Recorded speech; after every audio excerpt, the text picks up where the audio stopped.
जिसकी खुशबू जनपद सिद्धार्थनगर से निकल करके देश और दुनिया के कोने कोने में पहुंची है।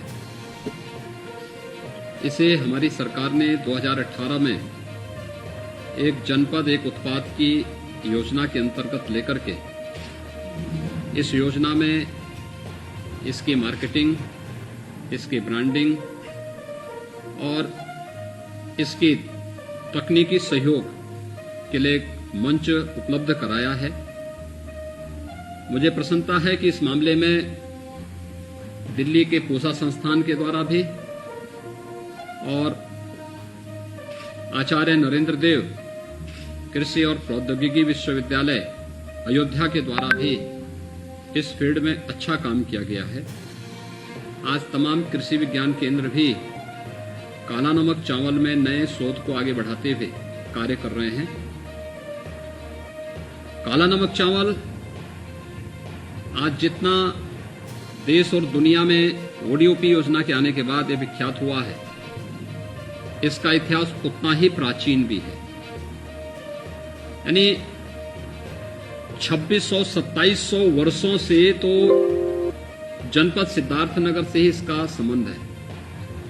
ईस्वी सन की 6वीं शताब्दी में जनपद सिद्धार्थनगर के अंदर काला नमक चावल का उत्पादन होता था। उस समय आबादी कम थी, कृषि का क्षेत्रफल ज्यादा था, तो स्वाभाविक रूप से कम उत्पादन में लोग संतोष कर लेते थे।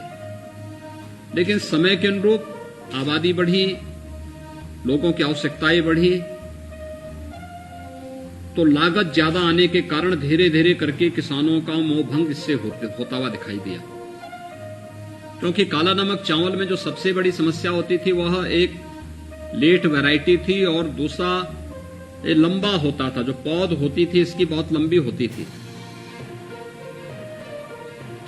इस संबंध में जब शोध किया गया, कृषि वैज्ञानिकों ने काम किया, तो वैरायटी में व्यापक सुधार किए गए, उत्पादन क्षमता को बढ़ाया गया, उत्पादकता को बढ़ाया गया, लागत को कम किया गया।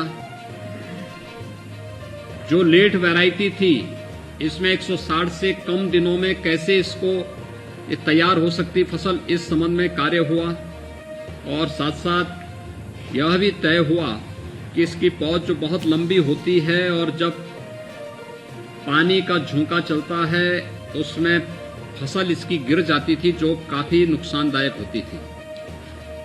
इसमें काफी सफलता मिली है और आज इसका परिणाम है कि फिर से, यानी अगर हम काला नमक चावल के इतिहास के बारे में देखेंगे तो आजादी के पहले के बारे में यह मान्यता है कि जनपद सिद्धार्थनगर और उसके आसपास के क्षेत्रों में 22,000 हेक्टेयर में यह फसल पैदा की जाती थी। लेकिन जो अन्य कारक थे जिसके कारण किसान के लिए घाटे का सौदा बनती जा रही थी, इसके कारण वहां पे धीरे धीरे करके इससे किसानों का मोहभंग होता गया और 2017 के पहले यह 2200 हेक्टेयर से कम हो गया था। आज मुझे प्रसन्नता है कि ओडीओपी योजना के बाद अकेले सिद्धार्थनगर में ही लगभग 5000 हेक्टेयर लैंड काला नमक चावल उत्पादन के लिए अपने आप को तैयार किया है और इसमें निरंतर एक नई जिज्ञासा लोगों के अंदर में है। जिज्ञासा के पीछे काला नमक चावल की खुशबू तो है ही, लेकिन खुशबू के साथ ही जो आवश्यक पोषक तत्वों की प्रचुरता इसमें है।